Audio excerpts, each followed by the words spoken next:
पाकिस्तान की सड़कों पर एक बार फिर सियासी पावर शो होंगे। तहरीक इंसाफ ने हुकूमत के खिलाफ एहतजाज करने की तैयारी कर ली। खान का हुक्म भी आ गया। बानी PTI की रहनुमाओं को हिकमत अमली बनाने की हिदायत। बानी PTI इमरान खान ने पार्टी रहनुमाओं को एहतजाज के लिए तैयार रहने का हुक्म दे दिया। अडियाला जेल में मुलाकात करते हुए पार्टी रहनुमाओं ने बानी PTI से कहा कि KP में गवर्नेंस मसाइल हैं, ब्यूरोक्रेसी में तब्दीली नहीं की गई। आपसे मुलाकात करने वाले चंद मखसूस लोग पार्टी पर काबिज हैं।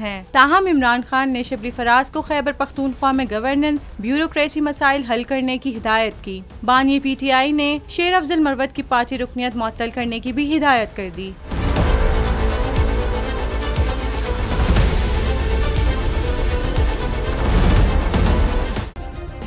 सब्सक्राइब करें और बेल दबाएं ताकि कोई खबर रह न जाए।